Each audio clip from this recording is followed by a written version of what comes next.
He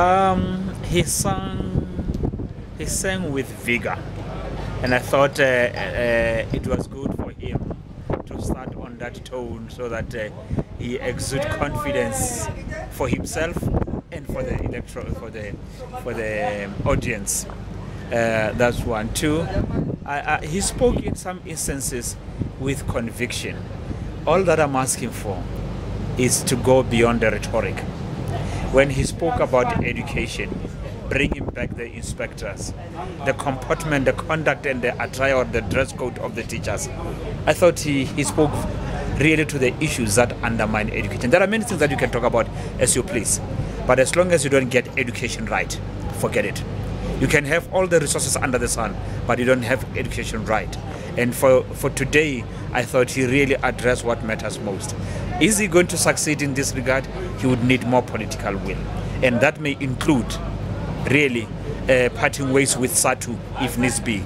For many out there, they would argue that the mess in which our education system finds itself in has more to do with the conduct of SATU. And SATU as a core governing structure within the context of Tripartite Alliance took advantage, and maybe it should be reined in. That's one. Two, I thought he spoke well when it came to matters of discipline. And he cited a few illustrations here and there to indicate that they've now decided to be firm and they are really meting out discipline, recalcitrant members. But it is objective application of the rule, consistent application of the rules that can restore confidence in the disciplinary process of the ANC. There is a sense that sometimes it is not objectively and consistently applied, and sometimes out of expediency, those who should rein in some people, they don't do so for as long as there is a benefit to be derived.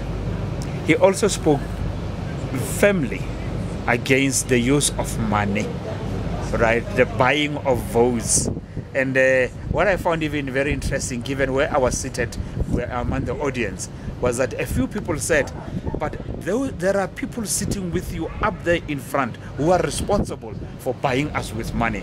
I thought if it was close and head there, that would have been interesting, because it's not the poor who are buying the poor, it's the rich, members of the NEC, as allegations go, and this has been consistent. But the way he spoke, perhaps it has sent us a message, but he would need again political will and support from his own colleagues to ensure that same is discontinued.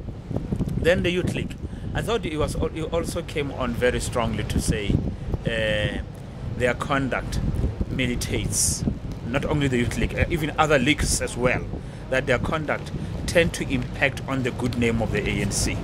They mustn't behave or conduct themselves as if they are members of the opposition. If there are differences, let them be sought within. The attempts should be sought to resolve them from within. But I thought he also considered that if there is need, external intervention like the courts can be resorted to, but let exhaust first internal remedies before you go there. I'm interested in this point in particular, because if you look at the past, they said people mustn't take the ANC to court, especially the case of Masoha in Limpopo. But what has since happened, we are seeing a proliferation of people resorting to court. What does it say to them? You have made a statement, thou shalt not go to court, or else we shall take firm action against you. But that notwithstanding, people still do that. It says maybe some things are not being done the right way, or maybe indeed people have lost complete confidence in their disciplinary processes, and an attempt must be made to restore the people's faith and confidence in the processes. That's great. I don't even have another question to ask.